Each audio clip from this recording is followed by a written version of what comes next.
19 धावा करून अजूनही क्रीजवर.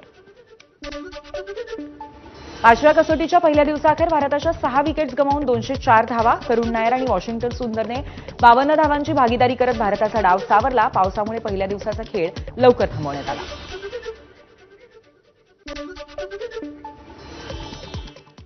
आता एक बातमी सविस्तर बघूयात. धारावीकरांचं पुनर्वसन मुलुंडमध्ये नको, यासाठी मुलुंडकर आणि विविध पक्षांनी आंदोलनं केली आहेत. मात्र धारावीचं पुनर्वसन मुलुंडमध्येच होणार हे निश्चित झाल्यावरती आता महाविकास आघाडी आक्रमक झाली आहे.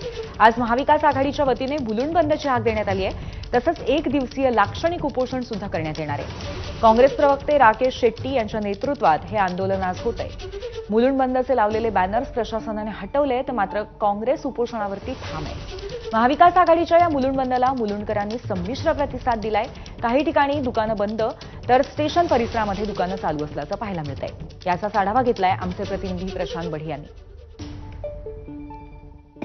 ज्यांच्या नेतृत्वात हे आंदोलन होत आहे ते राकेश शेट्टी माझ्याबरोबर आहेत. राकेशजी, तुम्ही बॅनर लावले होते, मुलुंड बंदची हाक दिली होती, मात्र संमिश्र प्रतिसाद या ठिकाणी आपल्याला पाहायला मिळतोय. तुमचे बॅनर देखील काढण्यात आलेले आहेत. निवडणूक येतात, तुम्ही मुलुंडकरांना वादा करतात की आम्ही ते कोणाला पाठवणार नाही. PAP आता इतके 7,000 लोकांना PAP तुम्ही इथे बांधलेला आहे. आमच्या असा मागणी आहे महाविकास आघाडीच्या की जे फॉरेस्ट आहे संजय गांधी नॅशनल पार्कमध्ये जे लोकांना तुम्ही चांदिवलीला पाठवणार आहे त्याला हे घरी द्या. आणि हे 3 लाख लोक इथे आणणार, तो मुलुंडच्या कोंडी होईल. हे बघा ना, रस्ता बघा, फुटपाथ बघा, रेल्वे स्टेशन बघा, आत्या इतकी गर्दी आहे. 2 लाख लोक इथे राहतात. प्रकल्पाचे विरोध करत आहे.